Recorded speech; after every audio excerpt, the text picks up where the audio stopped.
Baik, bismillahirrahmanirrahim. Assalamualaikum warahmatullahi wabarakatuh. Salam sejahtera untuk kita semua. Pagi ini izinkan saya untuk membahas masalah logoterapi dengan tema logoterapi dari hampa ke bermakna. Next, silakan. Nah, sebelumnya kita berkenalan dengan penemunya, yaitu Viktor Frankl. Ini kelahiran awal abad ke-20 ya, itu. Sang penemu.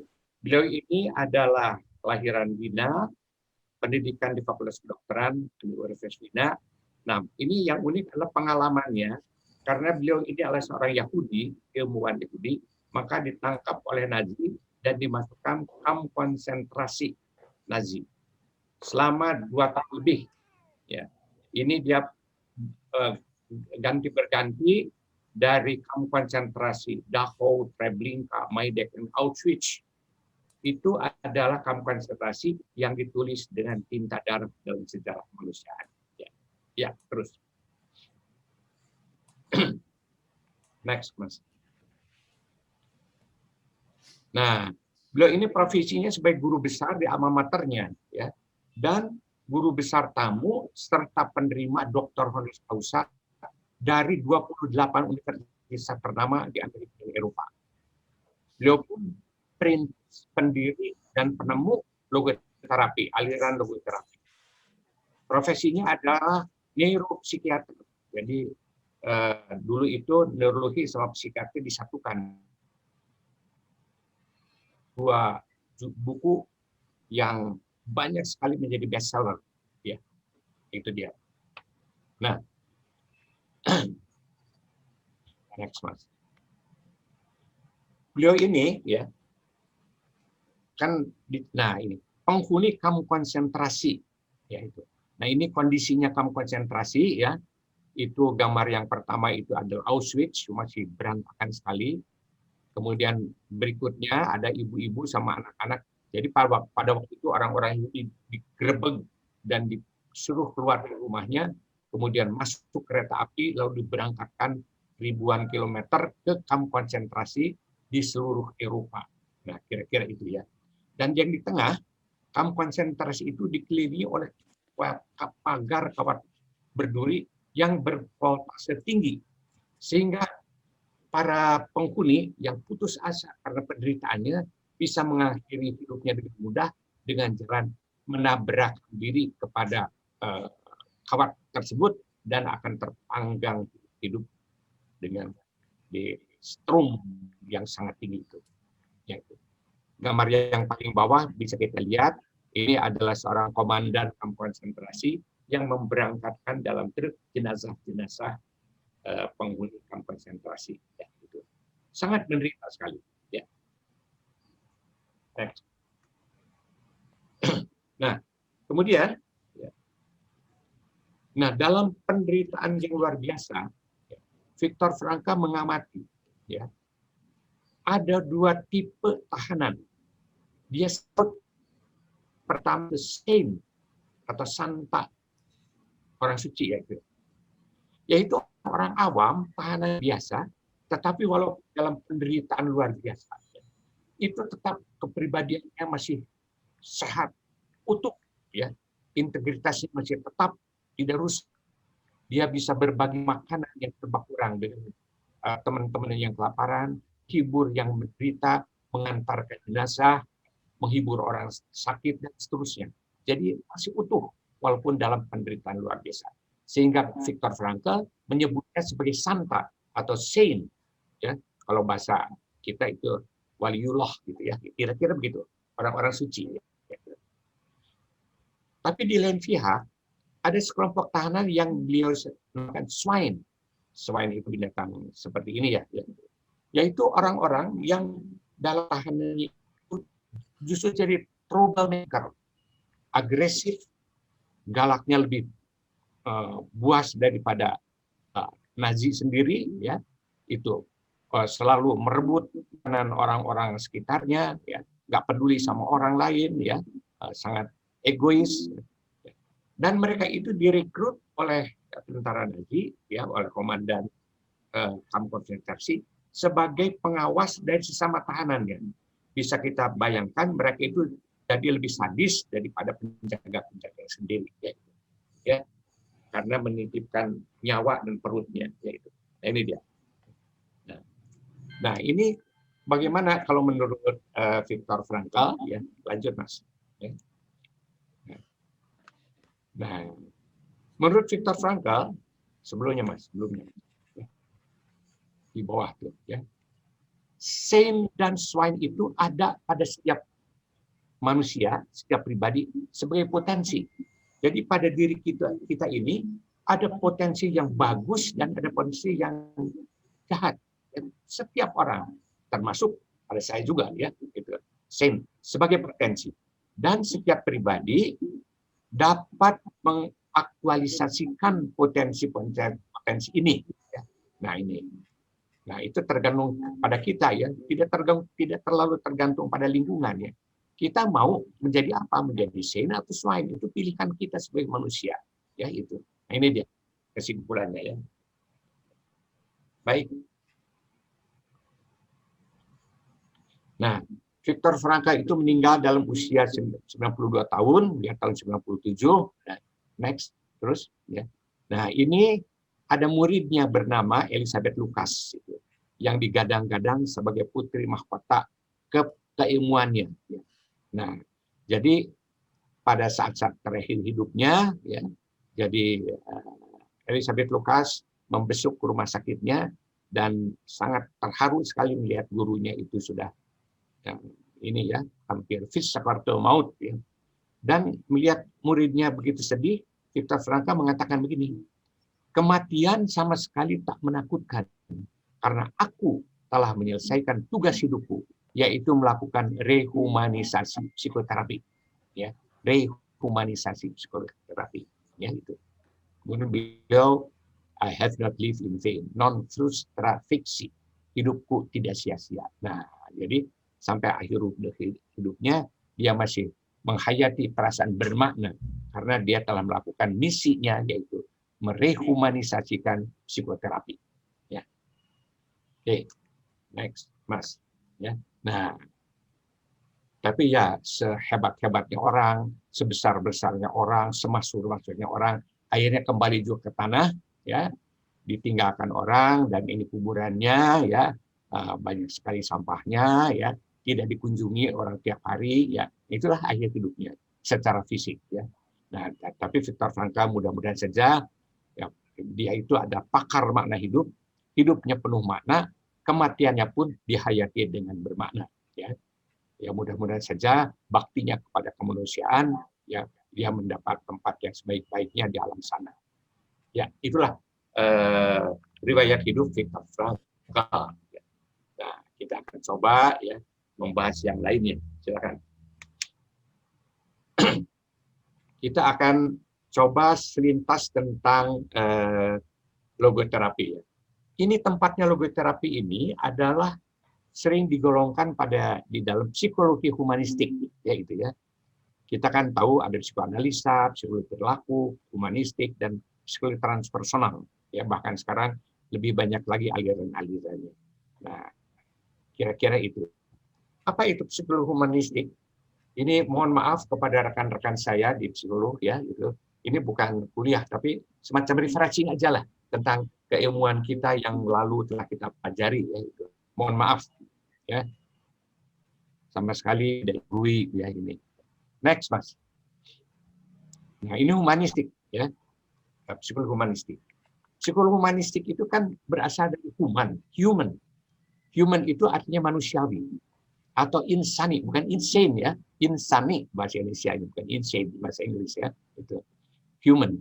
Jadi psikologi humanistik ini mempelajari berbagai kemampuan, potensi, kondisi, dan sifat yang khas manusia. Khas manusia. Yang tidak dimiliki oleh makhluk lain, khususnya hewan. Ya. Nah, ini dia. Jadi ada yang khas manusia. Ya. Itu disebut sebagai kualitas insani, ya, atau human qualities. Nah, human qualities itu kurang dipelajari di dalam psikoanalisa dan perilaku awal. Ya, kuno ya itu. Tapi sekarang tampaknya aliran-aliran tersebut sudah mulai ya, mengintegrasi ya kepada kemanusiaan ya itu. Nah ini. Next, Mas. Apa itu contohnya human qualities ya? Ini contohnya. Cinta kasih, creativity, ya, kesadaran diri itu jarang sekali atau hampir tidak dibahas oleh psikoanalisis atau juga oleh behavior ya itu. Aktualisasi diri, makna hidup itu jarang. Nah, ini menjadi tema sentral, menjadi kajian sentral dari psikologi humanistik. Dan juga ya tentang meaning atau makna hidup yang menjadi inti dari logoterapi itu dipelajari juga oleh psikologi humanistik. Nah, kualitas insani. Next. Ya. Nah, sekarang apa itu logoterapi? Ya, panjang ceritanya, cuma kita lihat aja dari etimologi atau akar katanya. Itu logos dan terapi. Logos itu ada arti dua, bahasa Yunani. Pertama artinya sebagai spirituality atau kerohanian, ya itu. Tapi jadi logoterapi ini mengakui adanya dimensi kerohanian di samping dimensi raga, jiwa, lingkungan sosial budaya. Nah itu ya, itu. Nah, jadi diakui adanya dimensi kerohanian. Itu. Kalau sekarang psikologi modern maupun psikiatri hanya mengakui tiga, yaitu raga atau organobiologi, jiwa atau psikoedukatif, dan social cultural atau lingkungan sosial budaya.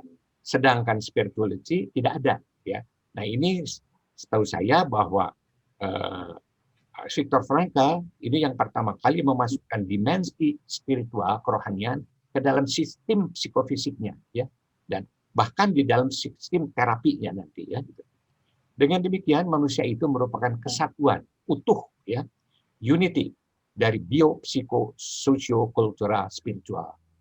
Dan mohon dipahami bahwa yang dimaksud spirituality di sini tidak berkonotasi agama yang nantinya itu ke surga, ke neraka.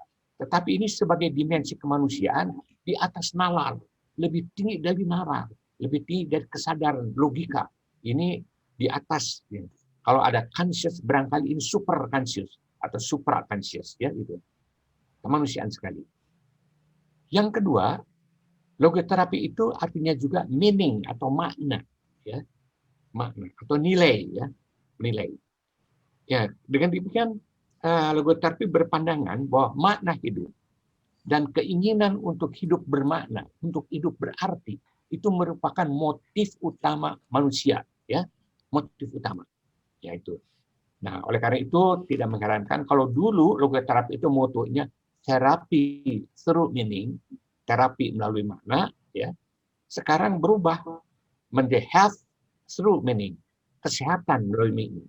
Karena kalau ada istilah terapi, ya, itu seakan-akan sakit kan, sakitnya. Loh, ada pertanyaan juga sama saya, kenapa kalau logoterapi masih dipakai gitu. Wah, itu juga barangkali ini kadung beken ya itu nama itu ya. Jadi logoterapi masih dipakai ya. Oke. Next, Mas. Nah, logoterapi ini digolongkan pada existential psikiatri atau humanistic psychology. Dia mendapat julukan kehormatan sebagai the third Viennese School of Psychology. Aliran psikoterapi Wina yang ketiga. Ya, tentu ada yang pertama dan kedua kalau begitu nanti kita bahas. Ini dirintis sejak tahun 30-an, berdiri sebagai aliran setelah selesai Perang Dunia Kedua, berkembang di Amerika Serikat tahun 60-an, kemudian meluas ke seluruh dunia, termasuk ke Indonesia. Dan logoterapi ini, Bapak-bapak dan Ibu-ibu, mengilhami munculnya aliran psikologi positif dari Profesor Martin Seligman pada awal abad ke-21 ini. 2000-an lah munculnya. Ya, gitu. Nah, tadi disebutkan bahwa logoterapi ini sebagai aliran psikoterapi Wiener yang ketiga. Kalau begitu yang pertama siapa? Ini dilihat dari karikatur di bawah. Yang pertama adalah Sigmund Freud, ya, pendiri psikoanalisis. Yang kedua Alfred Adler, pendiri individual psychology. Itu dua-duanya gurunya Viktor Frankl, ya itu. Dan ketiga dia sendiri, ya itu ya. Viktor Frankl digambarkan, ini karikatur karyanya Viktor Frankl sendiri ya, menggambar dirinya sebagai orang yang kecil. Dia bilang, aku ini adalah orang liliput, orang kerdil, tapi berdiri di atas pundaknya para raksasa, ya. Sehingga penglihatanku lebih tinggi, lebih bisa melihat apa yang tidak dilihat oleh beliau-beliau itu, ya. Nah, gitu, ya. Dan jadi beliau tidak meniadakan aliran-aliran sebelumnya, akan tapi justru digunakan sebagai melihat hal-hal yang lain yang tidak terlihat oleh aliran-aliran tadi. Next, Mas. Nah, apa sih tujuannya logoterapi? Logoterapi ya menganjurkan pada kita agar memahami adanya sumber daya spiritual yang luar biasa pada setiap manusia, terlepas dari jenis seks, laki perempuan, ras, agama, dan keyakinan yang dianut. Semuanya dalam tataran kemanusiaan memiliki daya spiritual yang luar biasa, yang nanti digunakan, dimanfaatkan dalam kehidupan. Tetapi juga kita harus sadar bahwa sumber daya tersebut seringkali terlupakan, ditekan, terhambat, atau justru diabaikan oleh kita sendiri atau oleh lingkungan. Sehingga tidak begitu disadari. Yaitu. Nah, apa itu? Daya spiritual dimanfaatkan untuk apa?